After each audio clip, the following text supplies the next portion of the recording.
ఆంధ్రప్రదేశ్ రాష్ట్రంలో కృష్ణా జిల్లాలో గన్నవరం నియోజకవర్గానికి ఒక విశిష్టత ఉంది. దానికి ఎందుకు విశిష్టత ఉందంటే, ఒకానొకప్పుడు కమ్యూనిస్ట్ పార్టీలకు కంచుకోట గన్నవరం. అక్కడి నుంచి పుచ్చలపల్లి సుందరయ్య శాసనసభ్యుడిగా ప్రాతినిధ్యం వహించాడు. అటువంటి గన్నవరం నియోజకవర్గం ఇప్పుడు మళ్ళీ వార్తల్లోకి వచ్చింది. గన్నవరం నియోజకవర్గంలో అక్కడుండే తెలుగుదేశం పార్టీ నాయకులు, శ్రేణులు, రైతులు, మహిళలు, యువకులు అన్న ఎన్టీ రామారావు అంటే ప్రేమతో, తెలుగుదేశం పార్టీ అంటే ప్రేమతో, సరే వాళ్ళు ఎవరు నిలబడ్డారని చూడరు. అంతకుముందు దాసరి బాలవర్ధన్ రావుని ఆదరించారు. తదుపరి ఎవరుంటే మాకెందుకు, మాకు సైకిల్, అన్నగారి పార్టీ మేము 83 నుంచి ఉన్నాం, మేము సైకిల్ కొట్టేస్తామంటారు. కానీ అభ్యర్థిని గురించి పెద్ద పట్టించుకోరు. 2014లో 2019లో వల్లభనేని వంశీ, ఈయన వెటర్నరీ డాక్టరు, ఈయన బీవీఎస్సీనే కాకుండా ఎంవీఎస్సీ కూడా ఆ గన్నవరంలో ఉండే వెటర్నరీ కాలేజీలోనే విద్యను అభ్యసించాడు. కనుక అక్కడ గన్నవరం ప్రజలు ఎన్టీ రామారావు పెట్టిన పార్టీ, పైగా అక్కడ యాదవ సామాజిక వర్గం, బీసీలు అధికంగా ఉంటారు. బీసీలకు రాజ్యాధికారము కల్పించిన మహనీయుడు, ఆదర్శప్రాయుడు, బీసీల హృదయాలలో ఉండే మనిషి, యుగ పురుషుడు, కారణజన్ముడు అన్న ఎన్టీ రామారావు. ఆ అన్న ఎన్టీ రామారావు ఈరోజు కూడా బీసీలకు రిజర్వేషన్లు కల్పించి బీసీలను రాజ్యాధికారం అంటే వాళ్ళని ఎమ్మెల్యేలు చేయటం, ఎమ్మెల్సీలు చేయటం, ఎంపీలు చేయటం, అలాగే మంత్రులు చేయటం, ఆ విధంగా బీసీలను రాజ్యాధికారంలోకి, రాజకీయాల్లోకి ప్రోత్సహించిన మహనీయుడి యొక్క స్ఫూర్తితో గన్నవరంలో 2 సార్లు వల్లభనేని వంశీని గెలిపించారు. ఇది అక్కడ వ్యక్తి అనేది అప్రస్తుతం. వల్లభనేని వంశీ గుడివాడలో ఉండే కొడాలి నాని, వాళ్ళు పార్టీలు వేరైనా వ్యక్తిగత స్నేహితులు, ఎప్పటి నుంచో స్నేహితులు. కనుక జగన్మోహన్ రెడ్డి ముఖ్యమంత్రి అయిన తర్వాత వల్లభనేని వంశీని ఒప్పించి మెప్పించి ఆయన్ని పార్టీ మార్పించి వైఎస్ఆర్సీపీ పార్టీలో చేర్పించాడు. చేరిన కొత్త రోజుల్లో కొన్ని నెలల పాటు బాగానే జరిగింది, సవ్యంగానే జరిగింది. అక్కడే ఉన్న ఇప్పుడు వల్లభనేని వంశీ కమ్మ సామాజిక వర్గం, అదే సామాజిక వర్గానికి చెందిన ప్రవాస భారతీయుడు యార్లగడ్డ వెంకట్రావు. ఆయన 2019లో పోటీ చేసి స్వల్ప ఓట్లతో ఓడిపోయాడు. ఆయన తను సొంతంగా సంపాదించుకున్న డబ్బు కోట్ల రూపాయలు ఖర్చు పెట్టి ప్రజలకు సేవ చేశాడు. యార్లగడ్డ వెంకట్రావుకు సహకరించిన వ్యక్తి డాక్టర్ దుట్టా రామచంద్రరావు. ఆయన కాపు సామాజిక వర్గం. దుట్టా రామచంద్రరావు డాక్టర్ వైఎస్ రాజశేఖర రెడ్డికి అత్యంత సన్నిహితుడు. ఎప్పుడైనా రాజశేఖర రెడ్డి ముఖ్యమంత్రిగా ఉన్నప్పుడు, అధికారంలో లేనప్పుడు, శాసనసభ్యుడిగా ఉన్నప్పుడు, ప్రతిపక్ష నాయకుడిగా ఉన్నప్పుడు విజయవాడ నుంచి బయలుదేరి విజయవాడ కలకత్తా హైవే మీదుగా హనుమాన్ జంక్షన్ వచ్చేసరికి తప్పనిసరిగా దుట్టా రామచంద్రరావు ఇంటికి వచ్చి అక్కడ సమయాన్ని బట్టి టిఫిన్ చేయటమా, అల్పాహారం చేయటమా, ఆయనతో మాట్లాడి కాసేపు అప్పుడు బయలుదేరేవాడు. అటువంటి అత్యంత సన్నిహితుడు.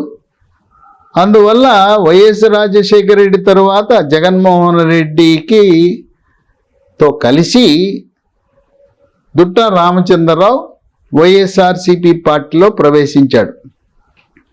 అటువంటి దుట్టా రామచంద్రరావును కూడా ధిక్కరించి, అవమానపరిచి, ఆయన తరపున ఉండే నాయకులను, శ్రేణులను, కార్యకర్తలను కూడా లెక్క చేయకుండా వల్లభనేని వంశీ ఏకఛత్రాధిపత్యం చేయాలని ప్రయత్నించాడు.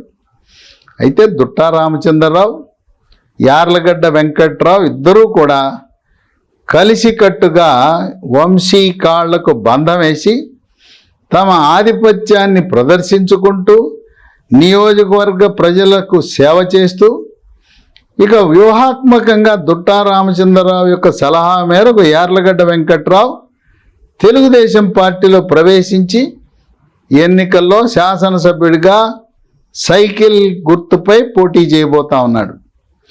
వల్లభనేని వంశీ సైకిల్ గుర్తు లేకపోతే ఆయన గెలవడం కష్టమే అని చెప్పి ఆ నియోజకవర్గంలో ఉండే నిరక్షరాస్యులు, వేలుముద్రల వాళ్ళు కూడా మాట్లాడుకుంటాం అనేది విశేషం. ఇప్పుడు ఇంకో విషయం ఏంటంటే గత 45 రోజులుగా వల్లభనేని వంశీ నియోజకవర్గంలో లేడు, హైదరాబాదులో నివసిస్తున్నాడు. ఏంటి కారణం? అసలు పోటీ చేస్తాడా? జగన్మోహన్ రెడ్డి సర్వే చేయించాడు ఐపాక్తో. చేస్తే గన్నవరంలో వల్లభనేని వంశీ ఓడిపోతాడు.